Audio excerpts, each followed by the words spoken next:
Support for the Blueprint podcast comes from the SANS Institute. If you like the topics covered in this podcast and would like to learn more about Blue Team fundamentals, such as host and network data collection, threat detection, alert triage, threat intelligence, and more, check out my new course, SEC 450 Blue Team Fundamentals. This course is designed to bring attendees the information that every SOC analyst and Blue Team member needs to know to hit the ground running, including 15 labs that get you hands-on with tools for threat intelligence, SIM, incident management, automation, and much, much more. This course is everything you need to launch your Blue Team career. Check out the details at sansurl.com/450. Hope to see you in class. This is the Blueprint podcast, bringing you the latest in cyber defense and security operations from top Blue Team leaders.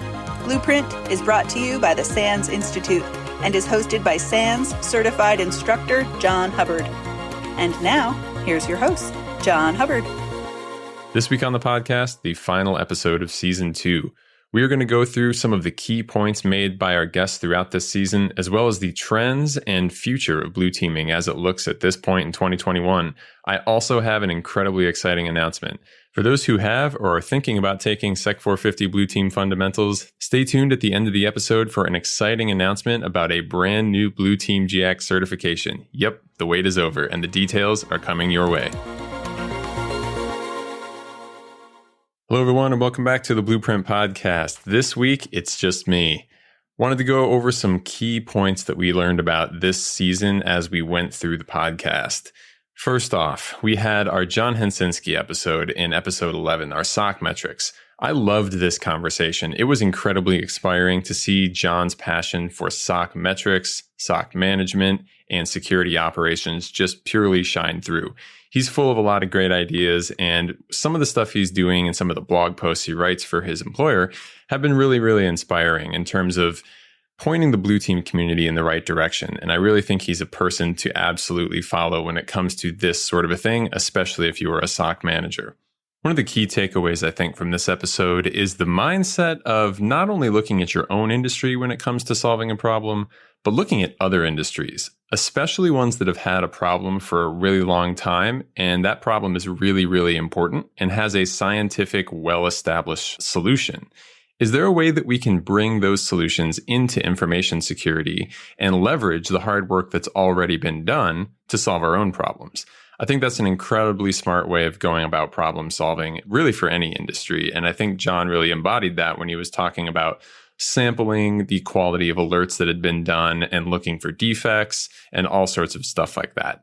Really, really good episode there with a ton of awesome takeaways, especially for the SOC managers out there. Next, we had our episode with Ryan Chapman. Ryan Chapman is a malware and ransomware specifically expert. Ryan has shown time after time that he really understands how these attacks work. And considering the types of attacks that we've seen throughout the years, and especially over 2020 and into 2021, attackers going after hospitals and gas pipelines and so on, this is something that I'm predicting is going to become worse before it becomes better. We have seen, at least at this point, a little bit of government interest in stopping this. We're going to have to see where it goes. For now, what I can recommend to people is to read about how these attacks work. A lot of times these attackers will get into your environment and it will be a matter of hours or even minutes if you haven't patched until they have full control of your infrastructure. If you go out to websites like the DFIR report, you can see full-on incident response reports about how these groups have operated to take over an environment within 5 hours, within 2 hours. And I've even seen articles that mention times much less than this. This means for us as blue teamers, we are going to have to react even quicker than we normally would. When I teach, I often talk about the OODA loop, observe, orient, decide, act. And that is something where not only do you have to get all 4 of those stages right to get security operations acting in the appropriate way, but you also have to do it quickly. And if you don't react as fast or faster than the attackers, and we know these attackers act really, really fast, we are going to be in a world of trouble that is not going to resolve. So whether that means getting better tools, getting better visibility, improving your detection capability, whatever it is that helps you out, that is going to be an absolute necessity and a key part of your defense towards ransomware. In our third episode, we talked with Josh Brower, who is the creator of the Playbook application for Security Onion. As I said in the episode, I'm really thrilled with the direction where open source software is going, like Security Onion, and really all sorts of tools throughout the entire industry. There's a lot of really great stuff coming out for blue teamers that is going to really help make our lives easier. And a lot of those things focus around the process that's so key to our day-to-day alert by alert experience. And Josh's tying together of a use case database and signatures with Sigma in the Playbook application is one absolutely perfect example of this sort of convergence happening. And I really look forward to seeing where that software goes and all of the efforts that the Security Onion team brings to us going forward. In our fourth episode, we talked with Tanya Jenka about AppSec, DevOps, and DevSecOps. Honestly, I was a little bit scared going into this episode because that is not a world that I have lived in very much. I know some people that do those things, but I was worried if this was going to be a conversation that I would be able to follow, or if it was something that would tie close enough to the blue team world to make it an awesome episode. It absolutely did. This episode was great, and I had a lot of extensive feedback on this from people that just loved that interview and really said it showed them where the future of security is going, and that it's not just about collecting network data and endpoint data, but also about the whole spectrum of development and saying, what are the new applications we're bringing online, and how can we, as the security team with expertise in this information, inject ourselves earlier in the process, or shift left, as Tanya said. I would call this one a must-listen episode, especially for those who don't know anything about AppSec, DevOps, or DevSecOps. The big takeaway here is that security needs to get involved as early as possible and not try to bolt itself on at the end after it's highly likely things may have already gone wrong. In our fifth episode, we talked with Rob Vanos about maturing your cyber defense capabilities. Now with Rob, this conversation was all about his SOC CMM framework. That framework is a really, really in-depth measurement tool that you can use to judge, is my SOC doing what we need to be doing? And how well are we doing those things? As he mentioned, this is a very thorough set of assessments that you can perform that will look at how your SOC is capable of dealing with some of the most important pieces of security. There is a whole series of categories, everything from vulnerability management to incident response and more, that if you spend the day to try to look around your SOC and say, can we do this and how well can we do this, will give you a really thorough picture at the end to tell you where you need to work and what you're already doing well. We also talked about the Magma use case documentation framework and the Tahiti threat hunting methodology, which are great resources for anyone looking to do those activities. In our sixth episode this season, I was able to talk with Anton Shuvakin. Anton's someone I've been reading the blog posts and research from for a long time, and I was ecstatic to get a chance to talk with him. Anton is a real veteran of this industry, and I think is really able to cut through the core of marketing hype and say exactly what security teams need and understand how the tools in the market are either catering to that or not. In this episode, we talked about tools that are the most important for any security operations team to have, as well as the importance of automation and some of the newer technologies that are coming out, and even things like XDR, which is a technology that's just starting to emerge and, as we talked about during the episode, may be a little underdefined even at this point. Anton was one of those people that I encourage everyone to follow online. He's one of those rare people who can really distill a problem down to its core and then talk about how solutions address that problem and the real needs of the security community. His stuff is always fantastic, and I'm really glad we had him on the podcast.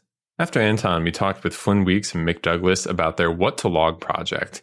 This is one of those things that as soon as I saw it, I was like, we definitely need to have them on the podcast. As I've said over and over, my goal with this podcast is to just help spread the word of the most useful things to the security community. And this was one of those tools I saw, and I'm like, yes, people need to have this.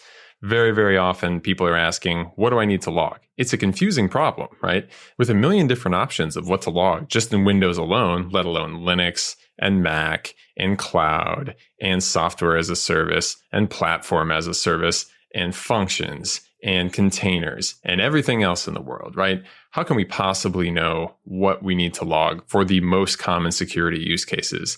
And because of this effort from Flynn and Mick, the world has at least a better answer to part of that problem.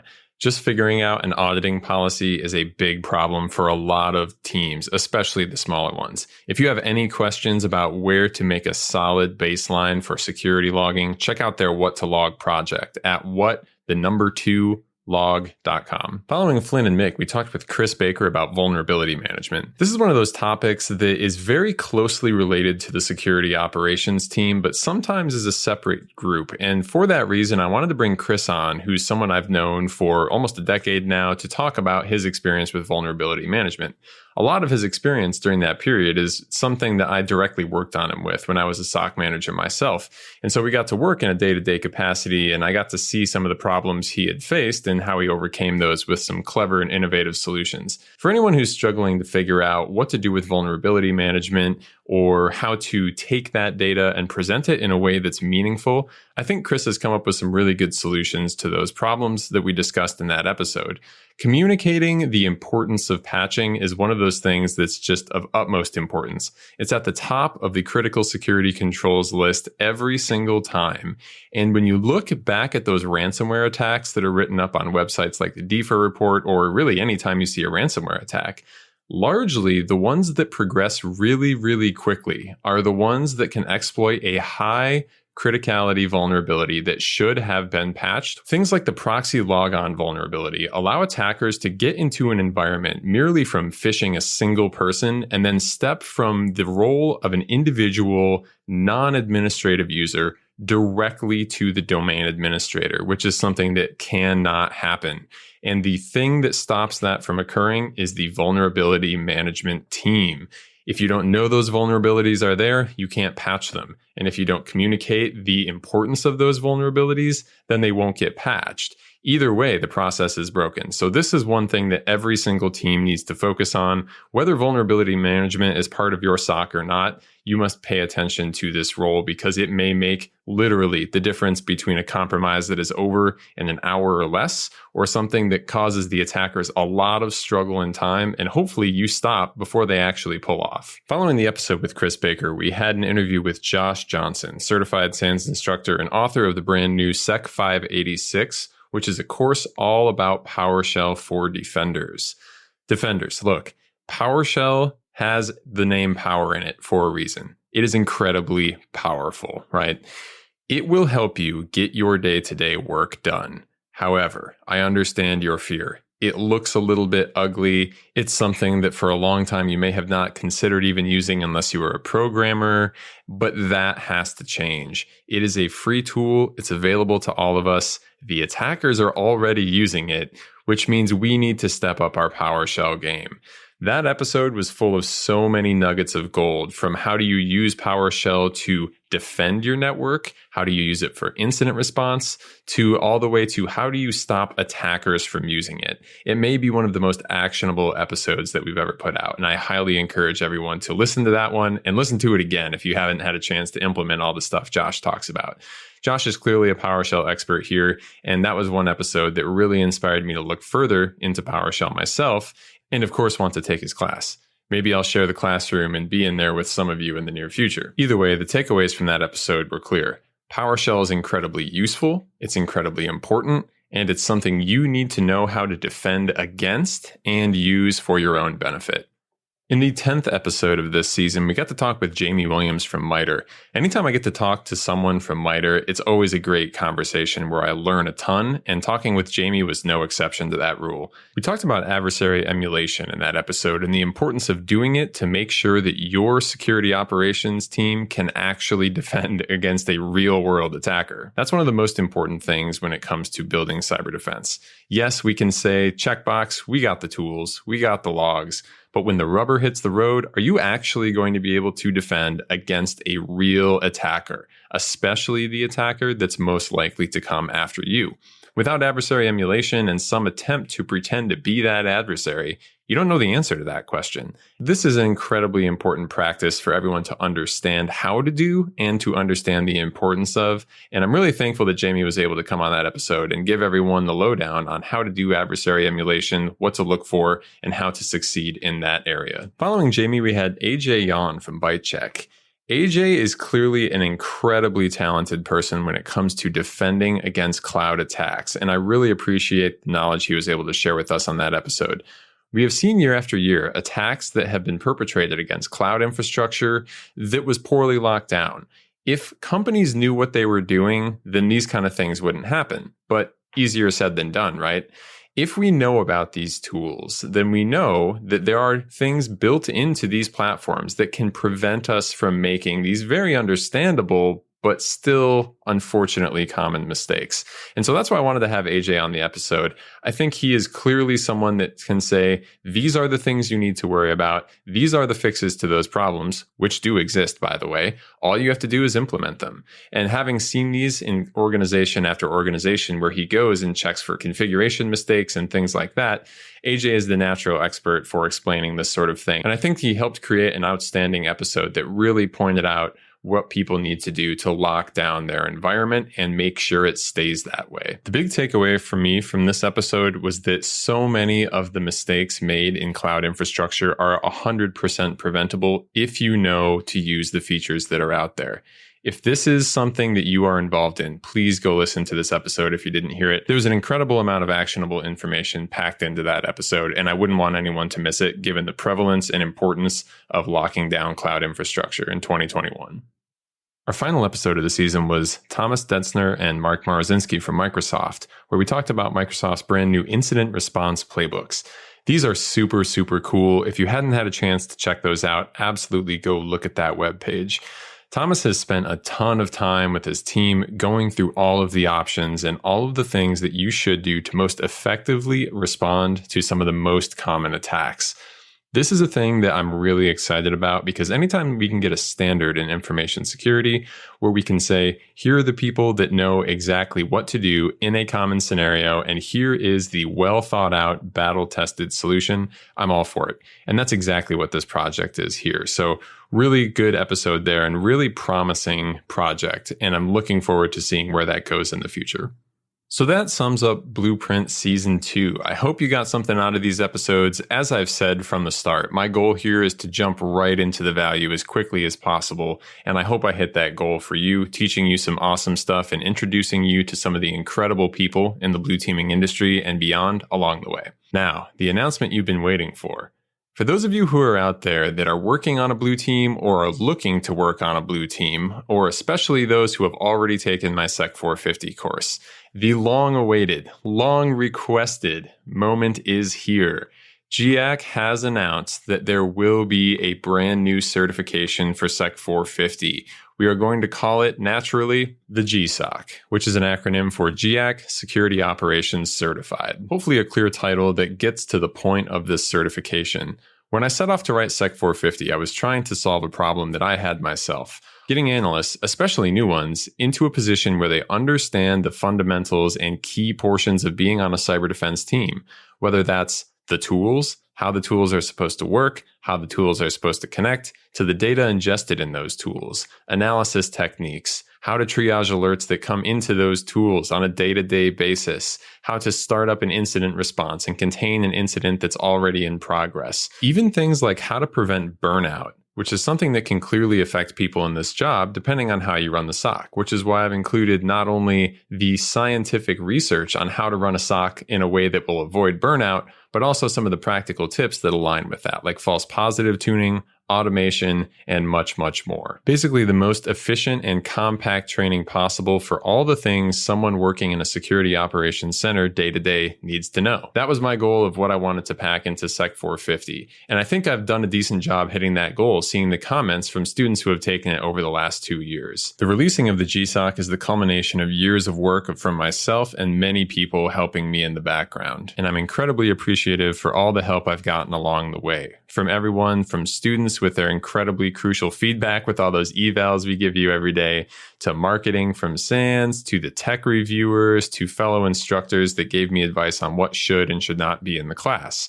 In a world with tons of certification options, I looked out and I didn't see something that fit this exact niche. And so I hope that this contribution to the InfoSec industry helps you and helps employers out there identify those who have gone through the struggle to learn these difficult concepts. This certification is planned to come out at the end of August in this year, so just a few months away from the recording of this episode. For those of you who are an alumni of the course, you may have already seen an email in your inbox from GIAC about being a beta tester for this certification, something I encourage anyone that wants to do it to consider. We'll be offering special pricing to those who have already taken the course, and anyone that has taken the course way back a couple years ago all the way back to the beta should still have all the information they need to be eligible to pass the test. Feel free to contact me or GIAC with any questions you have about this certification. Finally, before we close up the episode, I have to mention one more thing. On September 9th, we are going to be hosting the first ever virtual online free SANS Blue Team Summit, and it is going to be the biggest Blue Team Summit in history.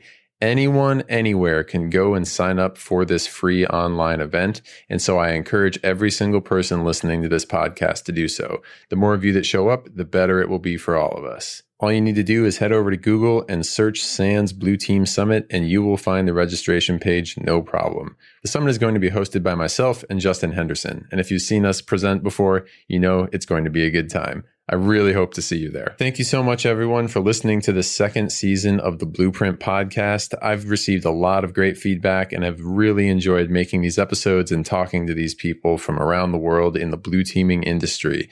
I am certainly going to be back with a season 3. Don't know when yet, but we will be working on that probably near the end of the summer. If you're looking for some extra content in the meantime, do not forget to check out the SANS Blue Team Ops YouTube channel. We are putting more and more content on that every single week. We're doing live streams with Q&As and much, much more. Several of the other SANS Blue Team instructors have YouTube channels that are active where we do live streams as well, myself included. Just search for SecHub on YouTube and you'll find me. A final special shout out to Stephen Hart, who is the producer of Blueprint and the inspiration for this podcast happening in the first place. Stephen, I couldn't have done it without you. Thank you so much for all your help along the way. And to the listeners, thank you so much. And I hope to see you at an in-person event sometime soon. This is John Hubbard signing off. Hey Blue Teamers, I hope you enjoyed today's episode of Blueprint. If you've got a second and want to help support the podcast, please subscribe and leave us a review on Apple Podcasts. It would be really, really meaningful to us. And if you have any ideas or suggestions, I would love to hear them. Your reviews are going to be one of the best ways to help others find this podcast. So anything you could do would be a big help. As always, thank you for listening. You can connect to me on social at SecHub, SecHubb on Twitter or on LinkedIn. So until next time, thank you for listening to the Blueprint Podcast.